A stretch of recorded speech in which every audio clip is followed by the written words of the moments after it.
Hi, everybody, and welcome to CJRU's Live Off the Floor. I am here with T. Hello. Hi. We just heard you perform your poem called She's a Poet, They Say, which was beautiful. Thank you. I have a Thank lot you. of thoughts and a lot that I want to ask about Okay, that dope. poem. I first wanted to start with the title itself, She's a Poet, They Say, and I Yeah. kind of wanted to know the origin of your story, sort of coming into being a poet Yeah. and sort of a performer overall. I know that it started in grade 9 drama, and Yeah. just like a bit about that. And Well, how it started, since you mentioned, in grade 9 drama class, we were given an assignment to write a rant from the perspective of anybody we wanted in history.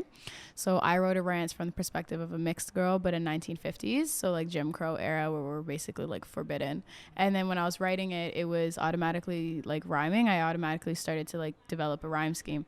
So I asked my teacher, hey, like, is this allowed? Because I know like rants don't necessarily like include rhyming. And she was like, yeah, like that's called spoken word poetry. And I was like, oh, say bet. Like, okay. So then I went home and I watched a lot of Def Jam poetry and a lot of button poetry. And that was kind of what I used like as my textbook. And then literally from then I went, performed it for my assignment. They really liked it, wanted me to do it for Black History Month assembly. And then I did a bunch of assemblies that year. And then it kind of just like went off from there. When it comes to the She's a Poet, They Say thing, the entire piece itself just kind of came from a place of like, when being a poet and being an artist and being like a performer, it's like people expect you to know how to say how you feel and know how to articulate yourself, and people expect that like you know exactly what's going on all the time. And especially as a poet, like you need to know how to use your words, and you need to know how to say what you mean, or say what you mean in a prettier way or anything like that. So when I say she's a poet, they say, it's like, okay, yeah, they say she's a poet and they say that she knows how to articulate herself and she's smart and she knows this and she knows that. But at the same time, there's like this parallel where I'm like, when I'm upset, I don't know how to talk about that. Like, I don't know how to talk about that in any other way that isn't through metaphors and similes and all the pretty stuff. So it's kind of like the contradiction of like the expectation of being a poet, and then the word like they say is like, yeah, she's a poet, this is what they say, but like actually ask her, you know what I mean?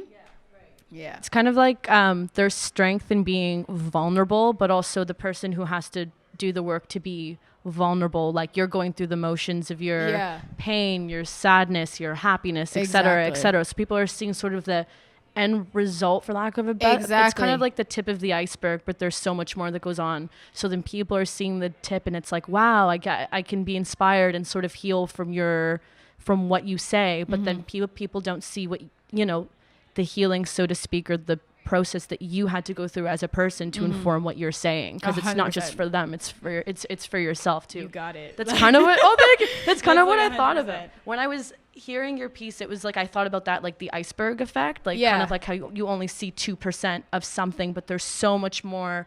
And like what you're saying has depth, but there's so much more within your personal sort of experience. Like you were talking about kind of laying with someone that you really love, but not being able to sort of express or connect in the way that you Exactly. maybe want to. You talked about school, and also what I liked was you talked about sort of what I took it as sort of vulnerability as being strength. How you said how she walks in the hallway and she sort of is closer and closer to the ground, but there's a power in that because Yeah. she feels what she wants to feel inevitably. Exactly. So I was wondering sort of when it seems like then it sounds like it started from sort of an inspiring thing that happened in your school, but it seems like you had the ability already there. Were there inklings of sort of the passion or the dream before grade 9? Yeah, like you wanted to pursue XYZ and then it led into this? Yeah, I've always been surrounded by books, and I've always been surrounded by writers. Like my grandmother, both my grandparents were teachers, but my grandma specifically, she's more like a creative kind of, like she taught and she drew a lot and she wrote a lot, like a lot of stories. And like it was always like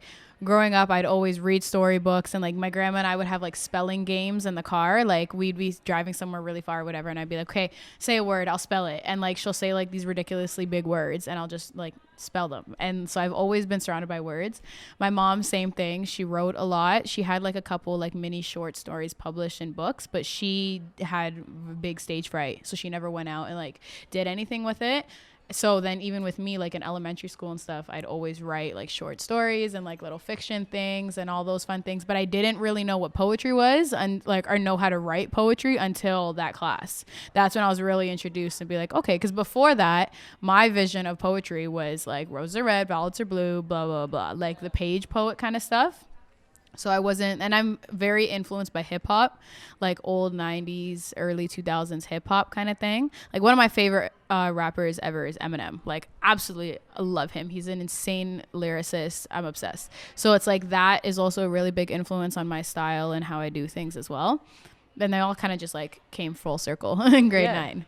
Nice. Yeah. I know. Yeah, it definitely sounds like that because yes, like I'm sure like the class and the piece that you had to write was sort of what propelled you into what it was, but it seems like there's such an ability that's already there that like some people don't have the ability to just kind of get it like that, if that makes sense. Yeah.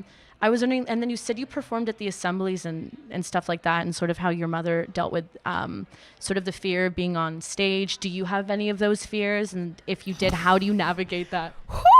I have the biggest stage fright like all the time. Like people ask me, they're like, "Oh, you look so confident." No. Like I know I just made an Eminem reference, but I'll make it again. His "Lose Yourself" song, "Knees Weak, Arms Are Heavy." Like that is literally me. Mom spaghetti. Exactly. Yeah. Every single performance. It does get easier sometimes, like if I've performed on that stage before or if I know the people that are there. But I get very, very nervous. I have to hydrate a lot if I feel like I'm getting nervous because otherwise my throat will get dry and I'll like choke on like air, if that makes sense. I have to pee before like every performance. It doesn't matter if I went to the bathroom like 10 minutes before, 2 minutes before getting on stage. It'll feel like I've never used the bathroom ever in my life. It's terrible. But yeah, I always get really, really nervous. Like it's not that I don't think that's something that's ever going to go away, but I don't complain about it because like I feel like the day it does go away is the day I stop like feeling for it, the day I stop like actually caring about what I'm doing, and I don't want that to stop. So yeah, right. It's kind of like your body's preparing yourself for what you know you really want to do. Exactly. Essentially. Are there things that you do to sort of help it, so to speak, or you just kind of like let yourself feel what you need to feel before going on stage? Do you jump around? I have like people have pointed this out to me, and I didn't really realize it until they pointed it out to me, is that I do like I kind of just let myself feel at like, and I focus and I say my piece over and over again. But then when I get on stage, like if they say like, okay, you're ready to go, I do like a thing. Like you'll see, I don't know if you guys noticed when I actually perform, but I noticed it when we did it, all the takes is like, I stand there with the mic, like the mic's here. I'm like, okay, the mic is here. Okay. The people are there. And then I have like a little like shake, like I shake it off a little bit and I'm like, okay, I breathe. And then I just go like just to kind of like center myself, and I'm like, all right, I'm here, this is what has to happen, now let's do it, kind of thing. I did kind of see at the beginning that you were kind of like getting in the zone, like you were, and I didn't know if you were kind of like performing the piece or going over it again, but I did kind of see you were kind of feeling out, which is cool. You're kind of like feeling out, you know, kind of not getting out the nerves, so to speak, but it seems like you're getting in the flow of the piece and stuff like that. But I don't know if that would be the same thing, but I kind of... It's similar too. Yeah. It involves all of it. Like literally just like the 2-second shake is literally like, okay, like this is where I am. This is what I have to do. This is what I have to perform. These are the people. This is the setting. This is the mood. Just go ahead. Just do it. Mm-hmm. I have to go in the bathroom and like jump around. That's how I do it. I'll lock myself in a room and I'll just... Well, you got to do what you got to do. Of course, I don't do the same thing, but if I have to go and do a speech or something. But, yeah. I was wondering also with respect to like performing in front of an audience and like the comfortability in that, especially with what you talk about, there's a lot of depth. It's especially in the piece that we heard, there was a lot of depth about who you are as a person and how that sort of reflects in the space around you, your identity and stuff. I was wondering if you're performing in front of an audience, based on if you know who they are, if you know what the space is, do you often feel like, or do you ever feel like if you don't know what the crowd is, it's hard to relate, or do you feel like there's always something to tell? And I was wondering, I'm not sure if my question is making sense, no, it makes but sort of like, sense. Yeah, if you're able to identify with every crowd in a way, or if you feel like there's a disconnect that could be based on your age, your identity. Yeah, I was wondering. There is there's a spoken word. Well, she's a rapper as well, but she does a lot of like spoken word. She's very much like a spoken word like poet. Do you know No Name? No, I've heard of that. Yeah. I kind of was, she was speaking out about kind of her experience with like being a rapper and performing in front of audiences where she can't really relate, and like how she feels like internally. And I'm wondering if sort of you have your experiences with that also, and if you can speak to that.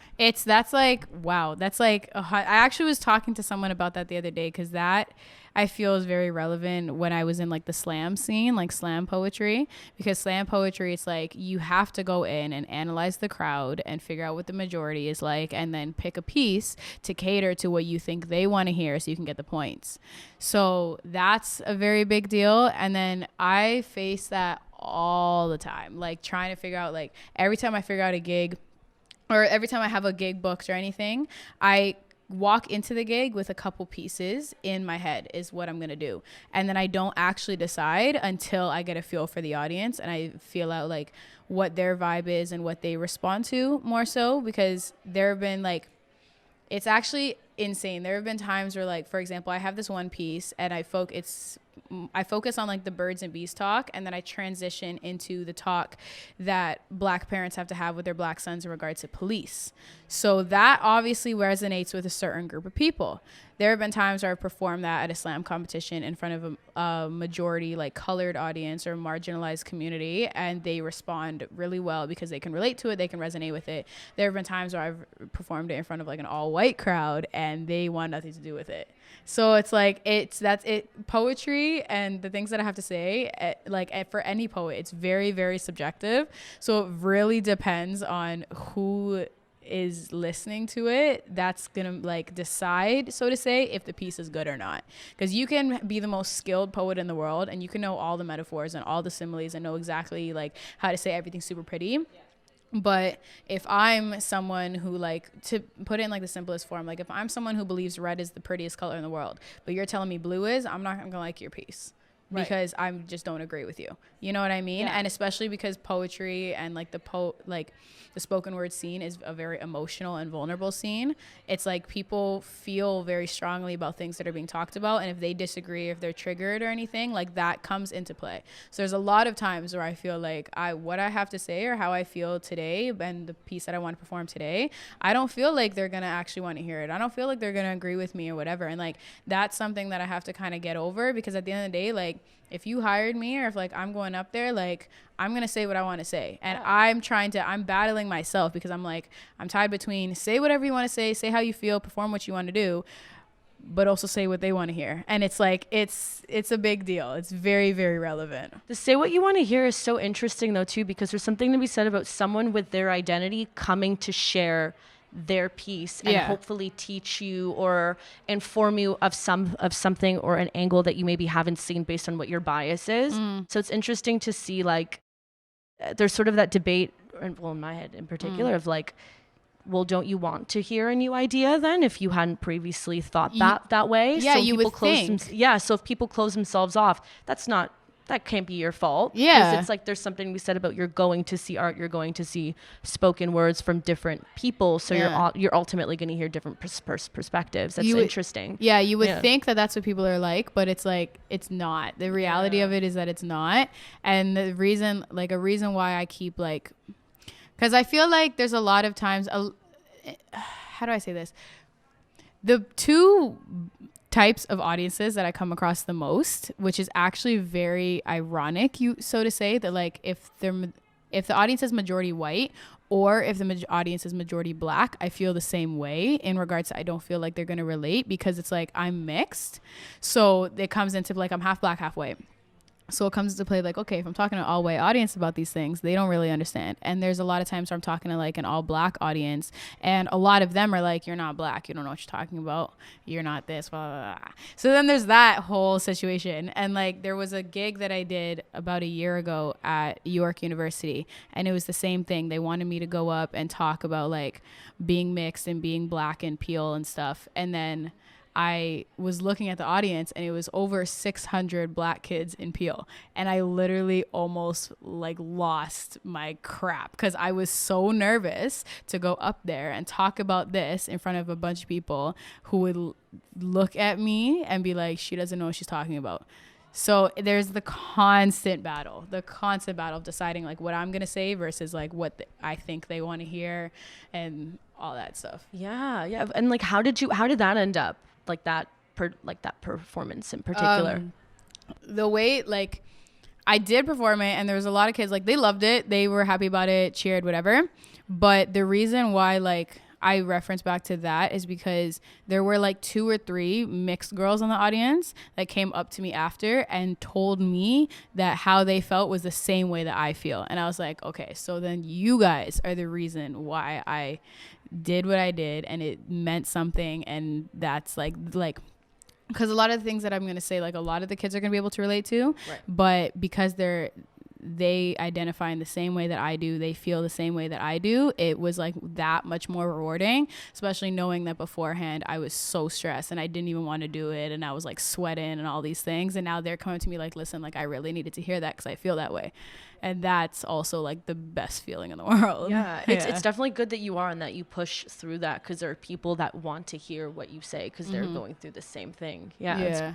And then with respect to that, it sounds like you just keep navigating it and pushing through the way that you want, and kind of hope that it will keep going that way, sort of.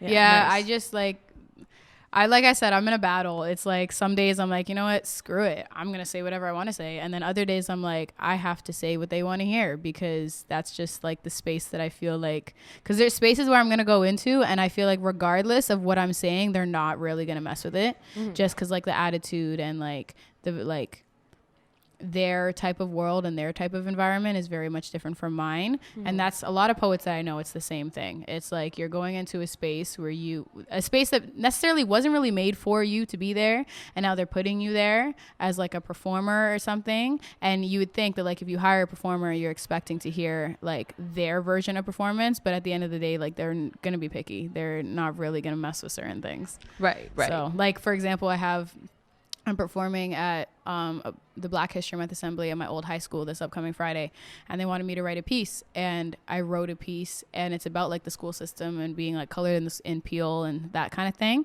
And like the teacher that's running the BSA, she's all for it, but then like I know that there's going to be other teachers that aren't going to like it. It is what it is. Gonna have an issue with someone else's identity and Always. story. Yeah.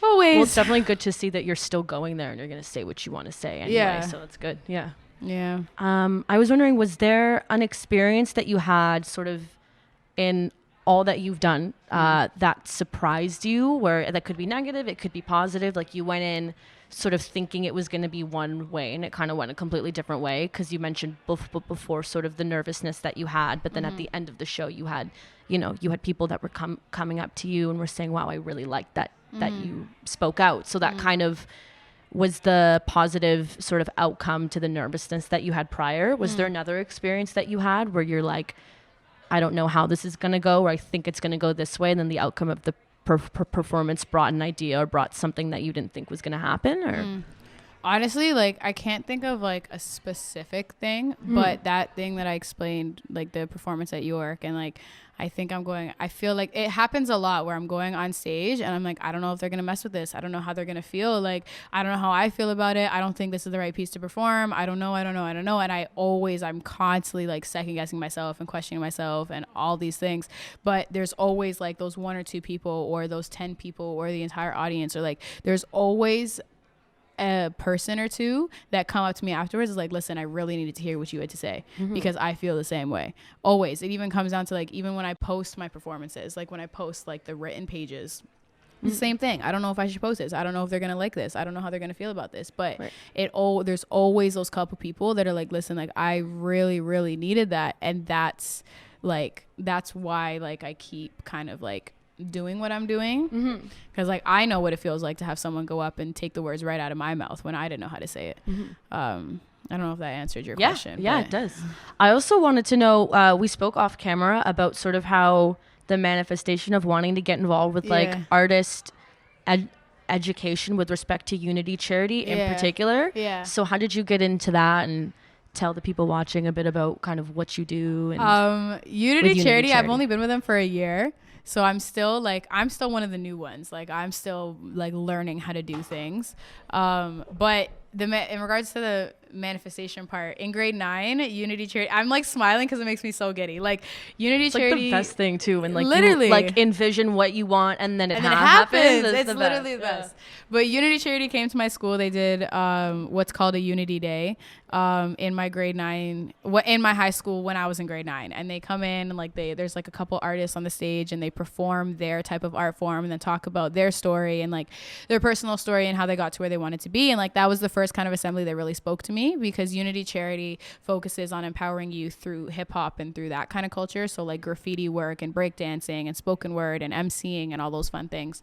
So when I saw them come when I was in grade 9, I was like, that is dope. I want to be involved some way, somehow. So like over the years, I started to volunteer. So I volunteered a couple times, not too many, because they have like really big events where they ask for volunteers. So I basically got on the volunteer roster. So like anytime there was an event, I got an email about it. If I could go, I'd go and volunteer.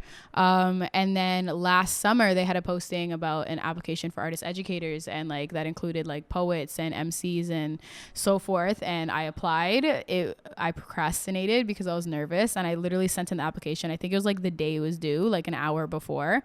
And I got chosen. And then we went on like this really cool retreat, and it was like just like a really cool experience, because Unity is like another kind of group and set of people that like you might not know anybody in the room, but you'll walk in and feel like it's family. Like you'll walk in and feel like you don't have to second guess yourself, and you don't have to act a certain way or put on like a kind of persona.